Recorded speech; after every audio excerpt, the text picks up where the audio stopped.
$53 billion. That is the staggering amount that vanished from American bank stocks in a single trading session. I want you to sit with that number for a moment, because what I am about to tell you is not just another market story.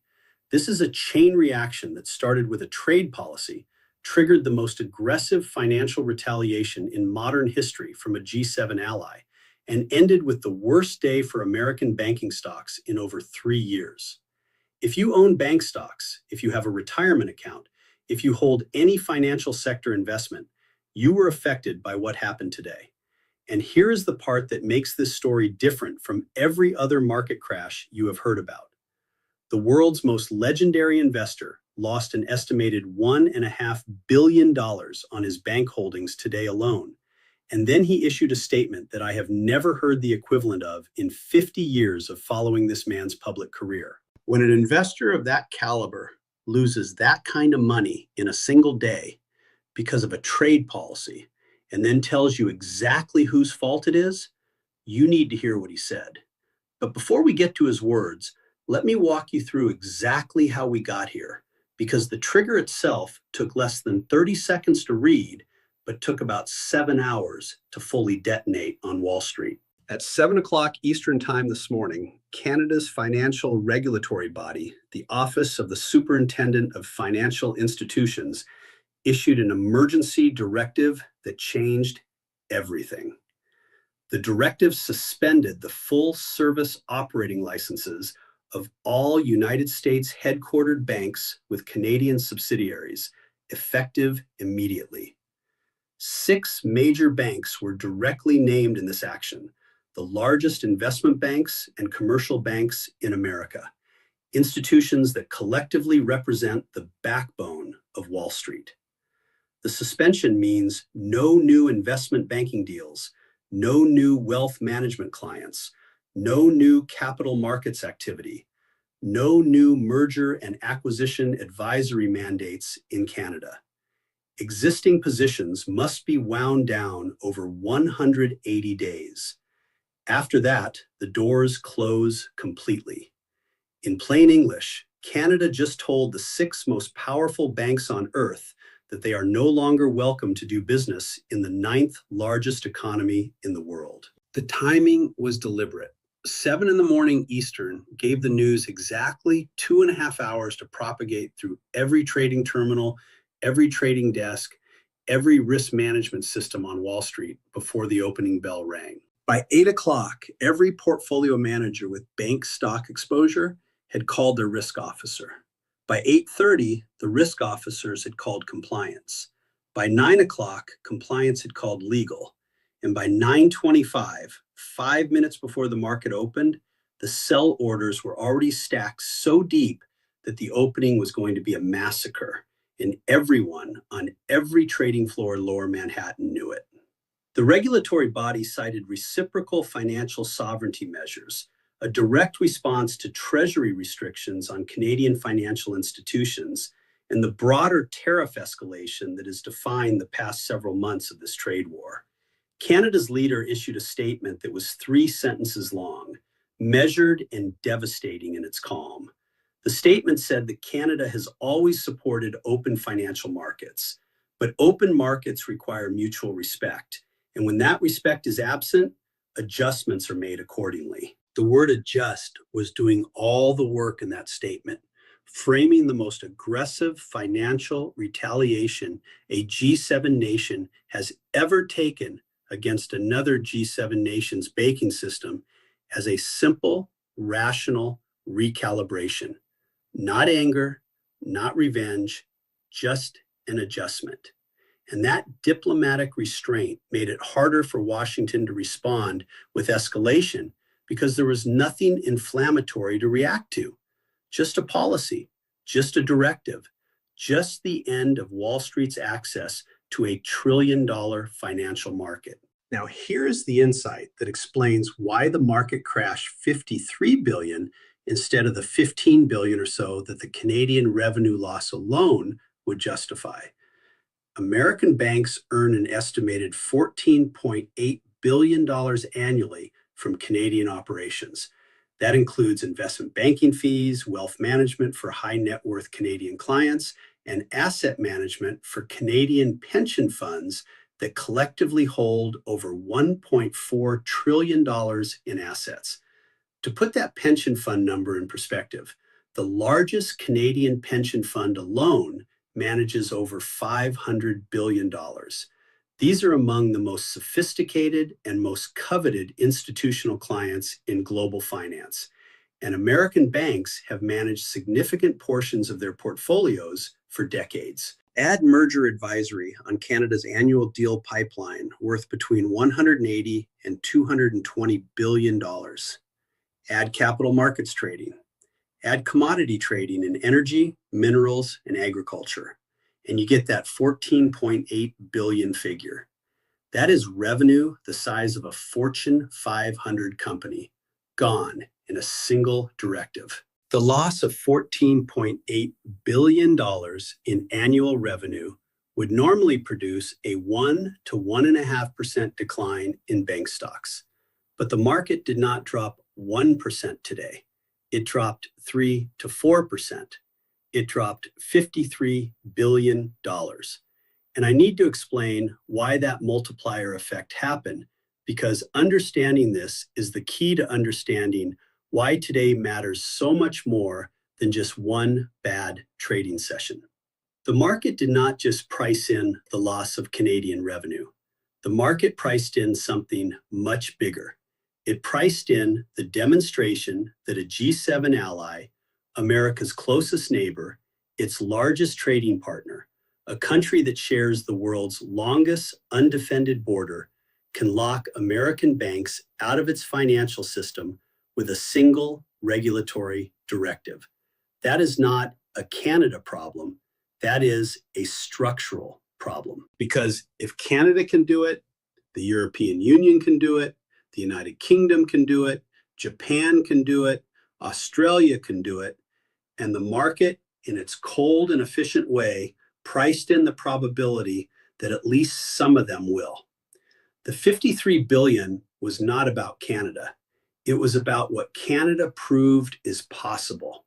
And once the market understands that a risk exists, it prices that risk into every share, every bond, every derivative immediately and permanently. Let me walk you through the trading day itself, because the way $53 billion disappears in 7 hours is something most people have never seen up close. At 7 in the morning, when the directive hit the news wires, bank stock pre-market trading activated within minutes. The largest American bank, which had closed the day before at $222 per share, showed pre-market bids at $215.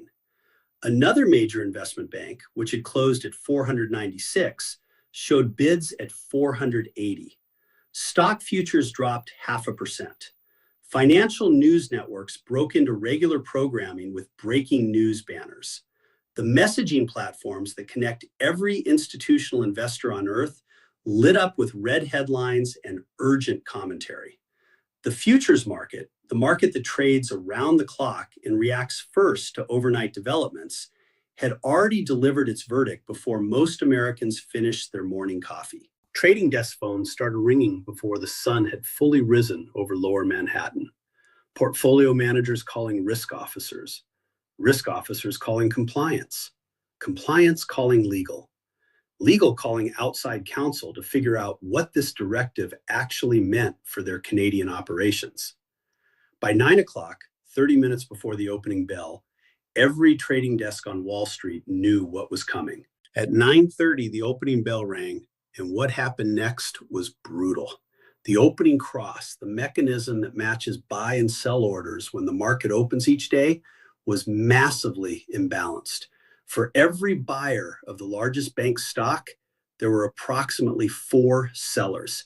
That bank opened at $213, a $9 gap down from its previous close.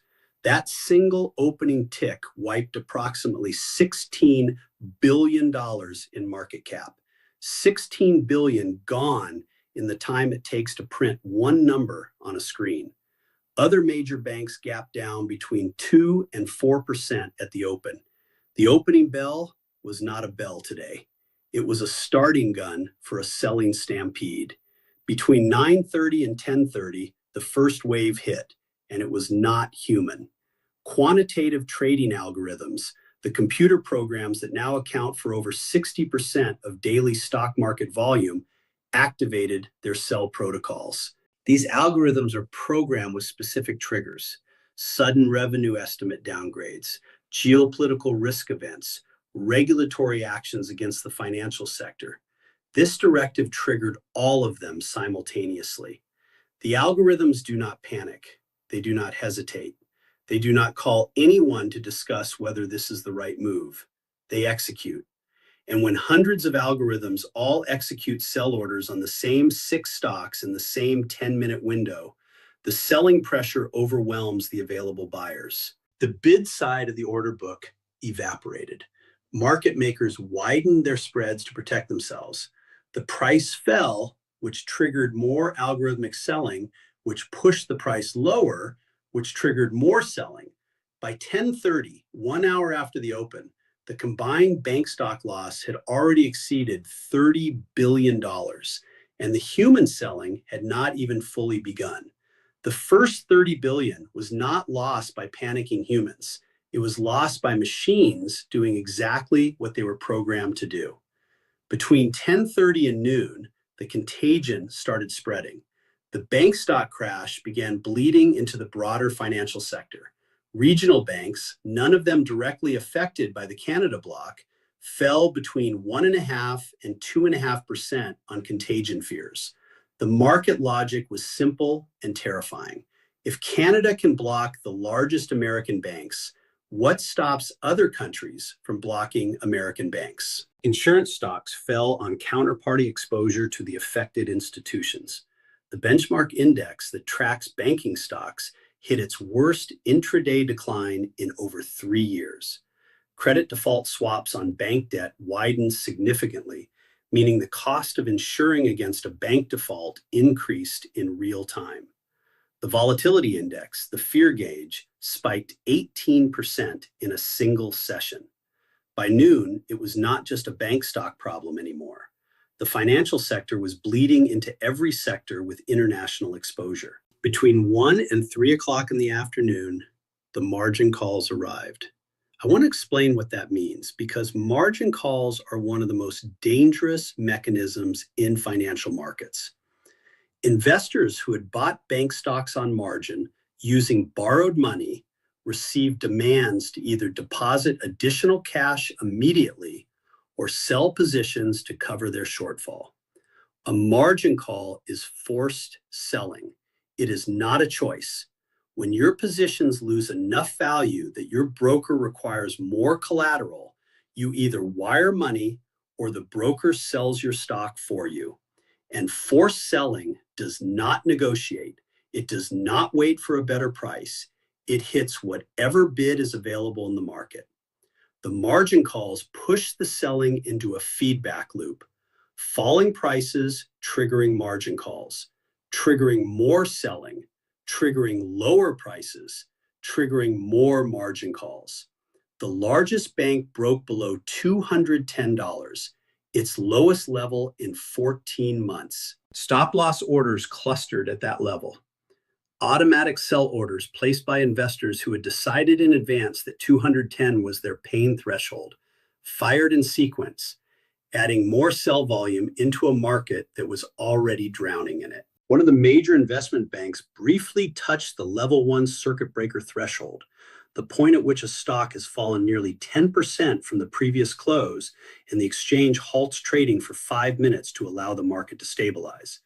That bank recovered just enough to avoid the actual halt, but the near trigger sent a genuine chill through every trading floor on the street. A circuit breaker trigger on one of Wall Street's most prestigious institutions, that is not a headline traders expect on a Tuesday. In the final 30 minutes, bargain hunters stepped in. Short sellers who had profited from the decline began buying to lock in gains. Value investors who had been watching the carnage decided that bank stocks at 14-month lows might represent opportunity. The buying provided a modest bounce, enough to bring the losses back from their worst levels, but nowhere near enough to repair the damage. The final tally at the closing bell was devastating. The largest bank, down 4.2% with 24.4 billion in market cap, destroyed. The second largest, down 3.8% with 11.8 billion, gone. Another major institution, down 3.1% with $6 billion lost. The major investment banks, down between 2 and 4% each, losing billions more between them. Combined, 53.4 billion in bank market capitalization destroyed in one trading session. Each of these 6 banks has a different story behind today's carnage. The largest took the hardest hit because it had the most to lose. It is the largest American bank presence in Canada, earning approximately $3.9 billion annually from Canadian operations. It was the lead advisor on 3 active Canadian merger transactions worth over $10 billion each. All 3 are now in jeopardy. The bank's chief executive issued a terse, 1-paragraph statement calling the Canadian action unprecedented and deeply concerning. But that institution did not just lose Canadian revenue today. It lost the assumption that its global footprint was invulnerable to Allied retaliation. That assumption, it turns out, was worth more than the revenue itself. Another major bank lost nearly $12 billion, and the reason goes beyond its $2.1 billion Canadian revenue exposure. That bank is the largest holding of the world's most famous investor. His company holds approximately $33 billion in shares of that institution. It is his largest individual stock holding by value. When news broke that his biggest bank position was directly affected by the Canada block, institutional investors did not just sell on the fundamentals, they sold on the uncertainty. What will the legendary investor do? Will he add to the position? Will he start selling? The uncertainty about the most followed investor on earth added a risk premium that went well beyond the operational loss. One of the major investment banks lost over $5 billion and briefly touched its circuit breaker threshold, the single most alarming moment of the trading day. That institution's Canadian exposure is concentrated in the highest margin business in banking, merger advisory and investment banking. It was advising on the largest pending Canadian deal, a $14 billion energy sector consolidation, representing one of its biggest single advisory fees globally. The Canada block means it can no longer legally advise on that deal. Canadian banks are already circling to replace American institutions as lead advisors. And they are not just circling on that one deal. They are circling on every active mandate that American banks can no longer service. Bay Street is ready to absorb what Wall Street just lost. And the Canadian banks have the scale, the sophistication, and the client relationships to do it. Wall Street's loss is Bay Street's gain, and the transfer is already happening in real time. And that brings us to the man who lost $1.5 billion of his shareholders' money before lunch today. I have followed this investor's career for decades, and what happened tonight is genuinely unprecedented. He released a formal written statement about the market crash. That alone is significant. This man almost never comments on single-day market events. He is the most patient investor alive. He does not react to daily noise. He has spent 60 years telling people to ignore short-term market fluctuations and focus on long-term value.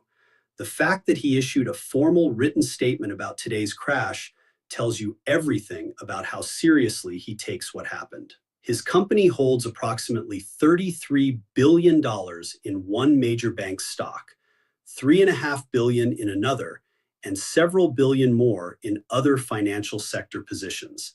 Today, his company lost an estimated $1.5 billion on those holdings alone. When this investor speaks about the $53 billion crash, He is not speaking from the sidelines. He is not offering academic commentary.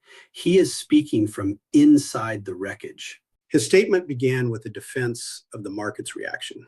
He said, "The market is not wrong, that the market is doing what it always does, repricing risk based on new information." The new information, he explained, is that a G7 ally just demonstrated that American banks have a geopolitical vulnerability that nobody was pricing in. A single regulatory directive from a single allied nation can lock American banks out of a major economy. That risk premium, he said, will now be permanently embedded in American bank valuations. He continued by saying he has been investing in American banks for decades because he believed in two things: the strength of the American financial system and the reliability of the American regulatory environment.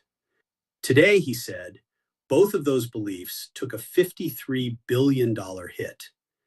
That is this legendary investor telling you the market is not overreacting. The market is correct.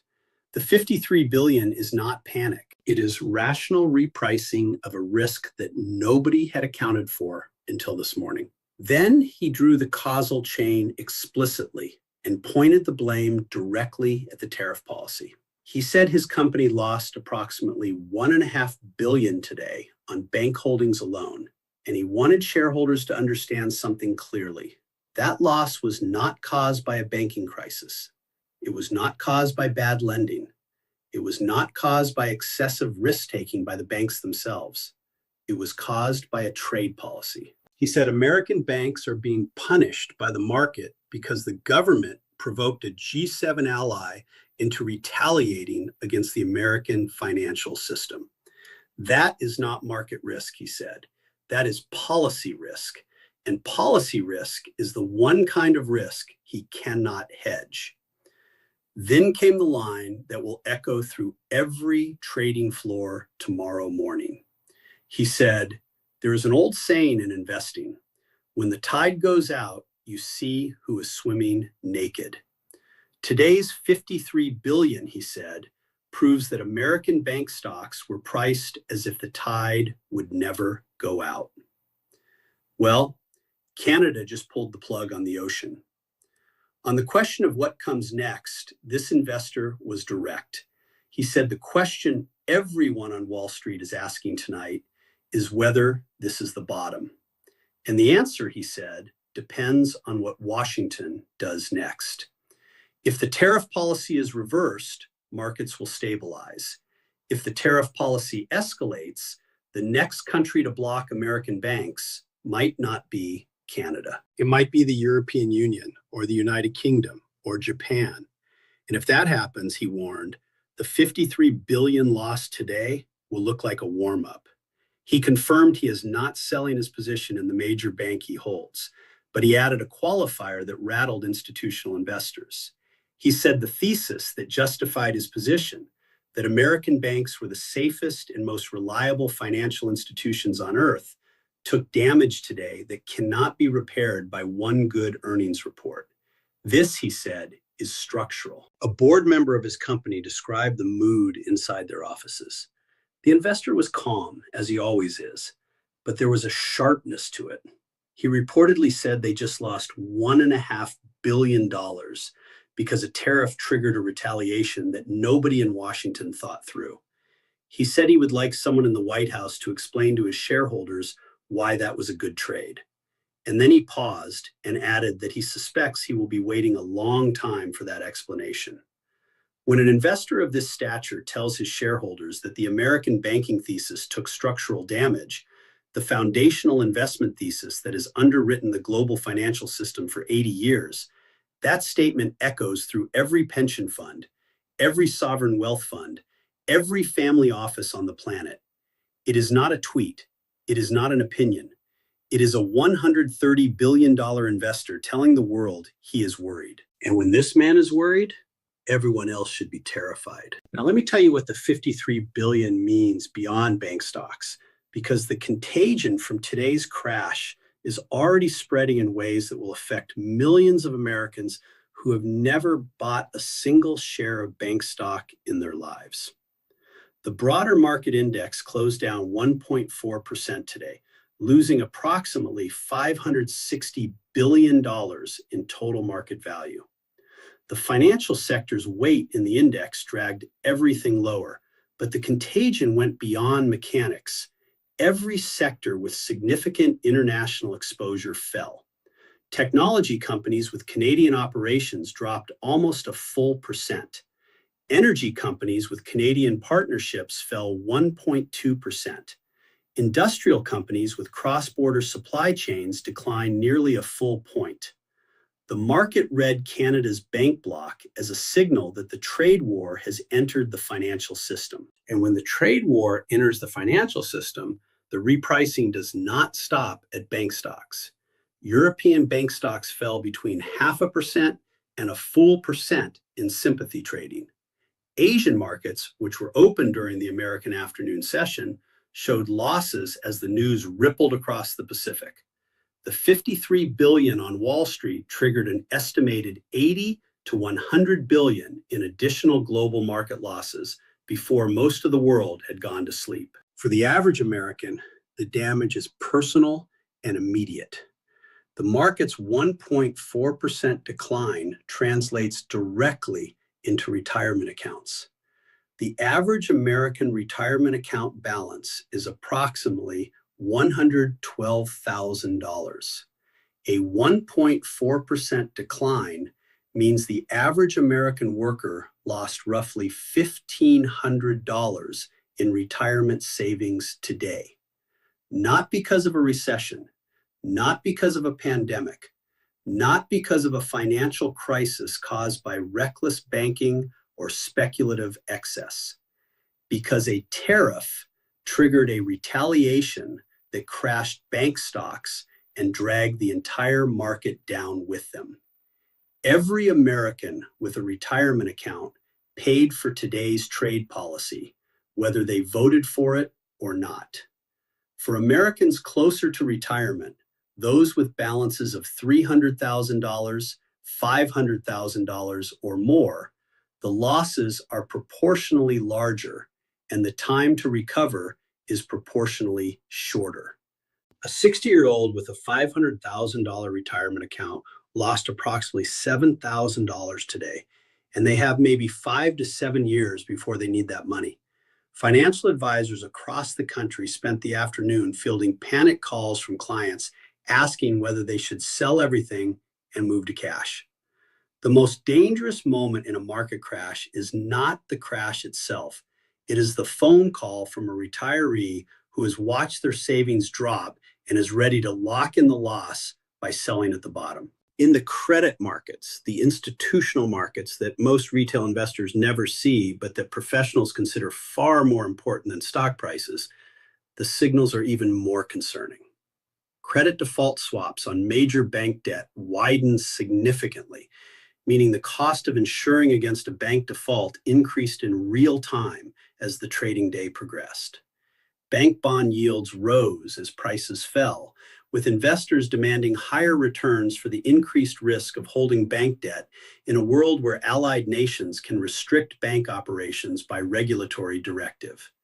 The interbank lending rate ticked upward, a subtle but ominous signal that banks are slightly more cautious about lending to each other.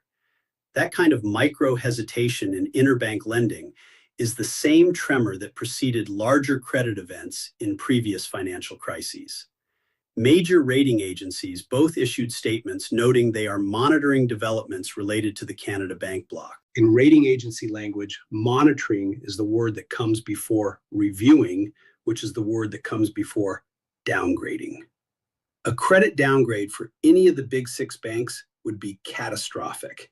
It would increase their borrowing costs by billions, reduce the collateral value of their bonds, and trigger contractual provisions in thousands of derivative agreements that reference the bank's credit rating. The rating agencies have not acted yet, but they are watching. And when rating agencies watch, banks lose sleep.